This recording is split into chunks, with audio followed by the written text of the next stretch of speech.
Bonjour à tous, bonjour à toutes. Aujourd'hui, on parle de la Free Agency parce que la Free Agency, ça commence aujourd'hui. En fait, aujourd'hui, les franchises ont le droit de discuter avec les joueurs et les premières signatures arriveront ce mercredi 16 mars. Donc, la Free Agency, les meilleurs joueurs, vous les connaissez, ceux qui sont libres, c'est tous les Von Miller, tous les Stephen Gilmore, tous les Teron Armstead.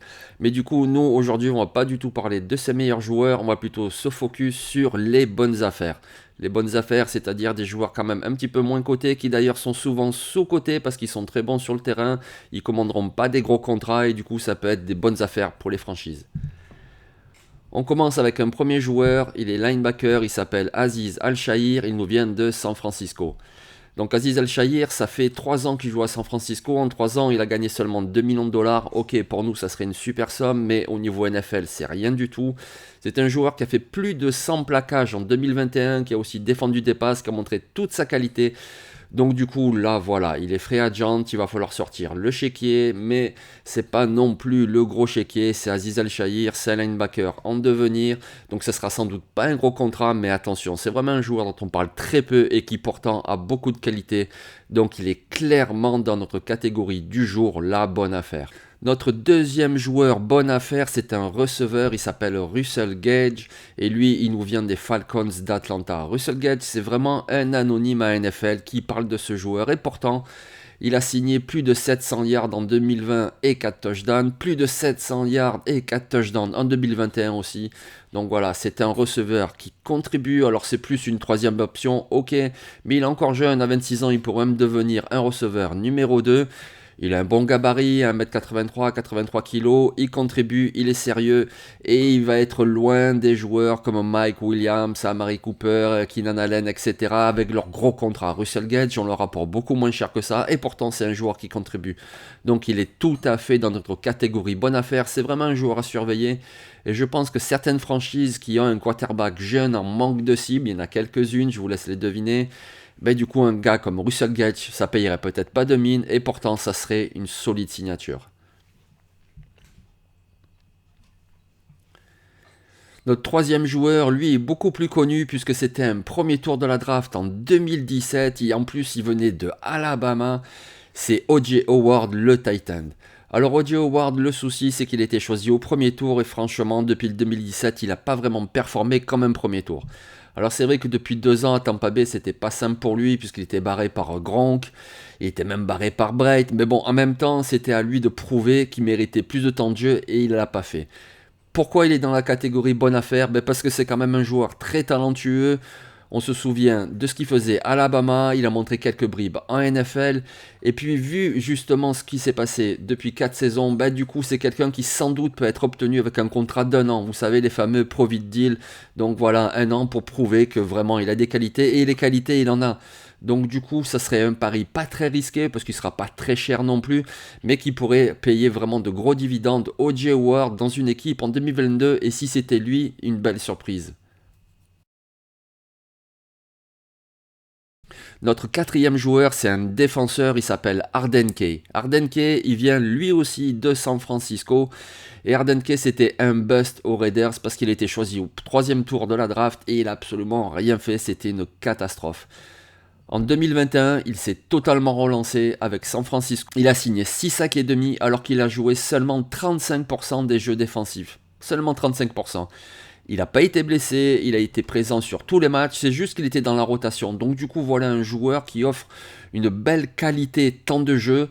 Et au niveau du prix, là aussi, c'est pareil, c'est pas quelqu'un qui peut commander un gros contrat. Et pourtant, voilà, 6 sacs et demi alors que tu joues seulement un tiers des jeux défensifs, que tu es encore jeune dans la force de l'âge et que tu as donc une bonne marge de progression, ça pourrait être justement une belle affaire pour cette free agency. Arden Key sur la ligne défensive. On passe en attaque avec un joueur là aussi dont on parle très peu et qui pourtant est très bon, surtout très polyvalent parce qu'il apporte à beaucoup de domaines. C'est un coureur mais un coureur très complet, il s'appelle Brandon Bolden, il nous vient des Patriots de New England.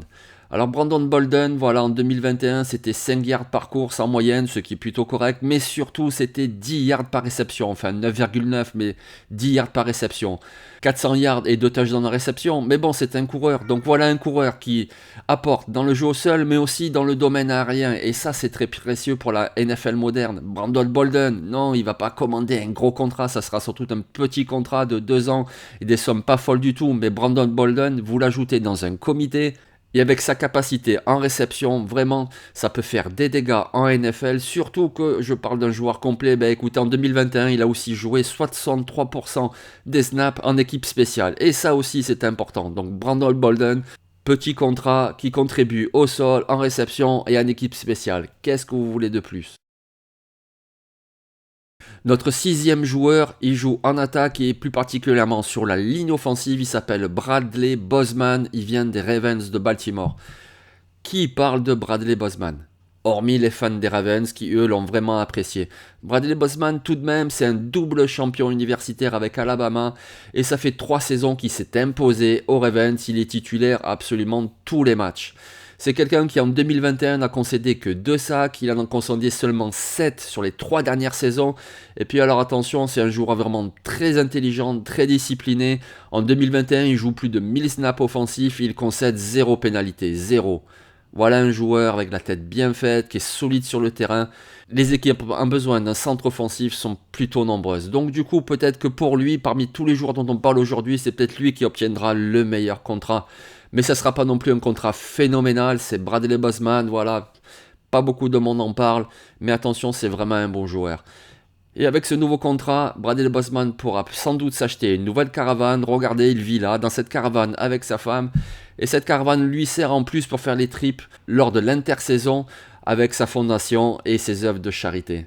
Bradley Bozeman, vraiment un joueur à surveiller pendant cette free agency, ça pourrait être vraiment une bonne affaire pour l'équipe qui le choisira. On parle désormais d'un receveur, il s'appelle DeAndre Carter, il nous vient des Commanders de Washington. Alors je dis receveur parce que oui, c'est sa formation de base, et oui bien sûr qu'il joue aussi en attaque. En 2021, il a signé 300 yards à la réception et 3 touchdowns. Donc voilà, c'est un petit joueur qui peut contribuer dans un comité de receveurs, c'est plutôt une 4e, 5e option, mais voilà, les petits jeux comme ça, rapides dans le slot ou des jeux feintés, il peut apporter. Mais surtout, j'ai dit receveur, mais en fait, c'est vraiment un démon pour l'équipe spéciale. En 2021, il a encore signé plus de 900 yards en retour d'engagement avec une moyenne de 25 yards par retour. Donc c'est vraiment là qu'il a sa valeur.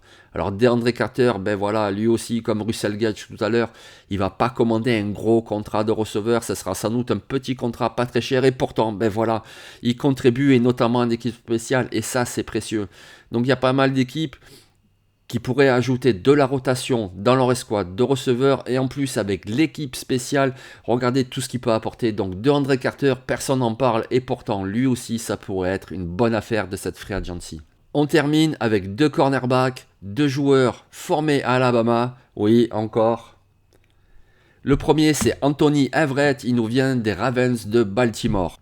En 2021, Anthony Averett a enfin eu beaucoup de temps de jeu parce qu'il y a eu des blessures à son poste et il a confirmé 12 passes défendues, 3 interceptions, c'est un joueur rapide. Alors ok, ça sera peut-être pas un cornerback numéro 1, mais ça peut être un solide numéro 2, c'est ce qu'il a montré.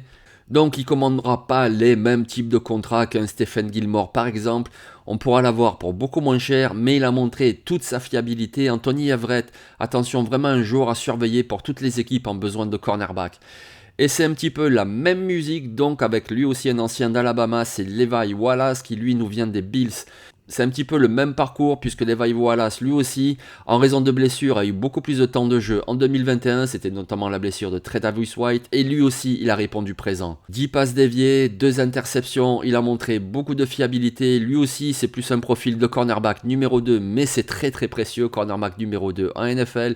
Lui aussi ne commandera pas un énorme contrat, mais par contre, voilà, ça pourrait être un rapport qualité-prix extrêmement avantageux. Il rentre tout à fait dans notre catégorie du jour, les bonnes affaires. Donc voilà, on a parlé aujourd'hui de 9 joueurs qui pour moi pourraient être de très bonnes affaires lors de cette free agency. Évidemment, il y en a d'autres, n'hésitez pas à les mentionner dans les commentaires, sur la chaîne ou sur Twitter. Et évidemment, vivement mercredi, parce que d'ores et déjà, il y a eu beaucoup de mouvements en NFL. Mercredi, il va en avoir d'autres, c'est très excitant. Donc profitez bien, et moi je vous dis à bientôt. Abonne-toi sur YouTube, abonne-toi sur Twitter, et si ça te plaît, donne-moi un peu de force. Mais fais vite, je suis pressé.